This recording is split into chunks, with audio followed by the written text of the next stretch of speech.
নমস্কার বন্ধুরা, পম্পি রান্নাঘরে আপনাদের সবাইকে স্বাগত। ভাদ্র মাস মানেই তাল পাকবে, আর তাল দিয়ে বানানো বিভিন্ন রকম মিষ্টি সবারই খুব প্রিয়।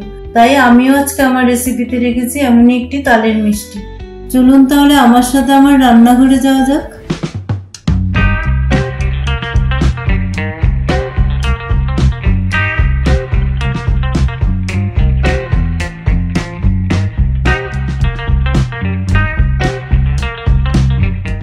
আমার আজকের রেসিপি তালের রস বড়া।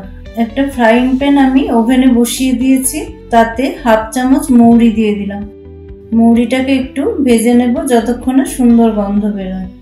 মৌরিটা থেকে সুন্দর গন্ধ বেরিয়ে গেছে, তাই একটা বাটিতে মৌরিটাকে ঢেলে নিলাম। ওই ফ্রাই প্যানেই 1 কাপ সুজি দিয়ে দিলাম।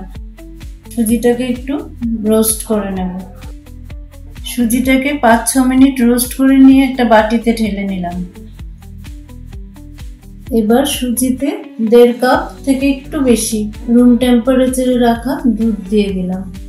এবার একটা হুইস্কারের সাহায্যে দুধ আর সুজিটাকে খুব ভালো করে মিশিয়ে দিয়ে ঢেকে রেখে দেবো কিছুক্ষণের জন্য। এবার ফ্রাইং প্যানে 1.5 কাপ তালের পাল্প দিয়ে দিলাম। তাল কি করে ছাড়াতে হয়, কি করে পাল্পটা নিতে হয়, সেটা আমি আমার আগের একটা ভিডিওতে দেখিয়েছি। আমি এটা আমার ডেসক্রিপশনে দিয়ে দেব, দরকার হলে সেখান থেকে দেখে নিতে পারেন। এবার তাতে 1 কাপ নারকেল কুড়ানো দিয়ে দিলাম।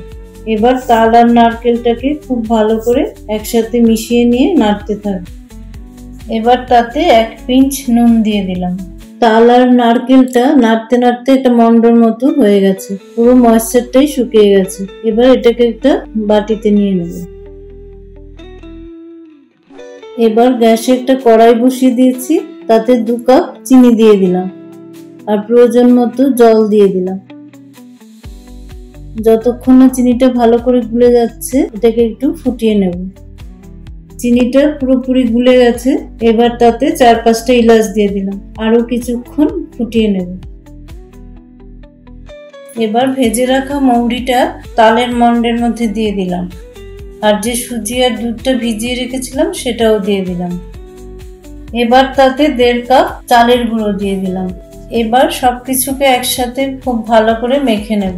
এরকম একটা সুন্দর ডো তৈরি হয়ে গেছে। এবার হাতে একটু ঘি লাগিয়ে নিয়ে ডোটার থেকে ছোট ছোট লেচি কেটে নিয়ে গোল করে বড়াগুলো বানিয়ে নেব। এবার গ্যাসে একটা লোহার কড়াই বসিয়ে দিয়েছি, তাতে সাদা তেল দিয়ে দিয়েছি। তেলটা ভালো করে গরম হয়ে গেলে গ্যাসের ফ্লেমটা একটু কমিয়ে দিয়ে তালের বড়াগুলো তেলের মধ্যে দিয়ে দিলাম। এইরকম গোল্ডেন ব্রাউন হয়ে গেলে বড়াগুলো তুলে চিনির রসে ডুবিয়ে দিলাম। বাকি বড়াগুলিকেও একইভাবে ভেজে নিয়ে রসে ডুবিয়ে দিলাম। এবার 15 মিনিটের জন্য একটু ঢেকে রেখে দেব। 15 মিনিট পর রস থেকে তুলে নিয়ে তালের রস বড়াগুলোকে সার্ভ করে দিলাম। তৈরি হয়ে গেল খুবই টেস্টি তালের রস বড়া। আমার রান্নার ভিডিওগুলো ভালো লাগলে লাইক, কমেন্ট এন্ড শেয়ার করবেন, আর আমার চ্যানেলটাকে সাবস্ক্রাইব করে আমাকে সাপোর্ট করবেন।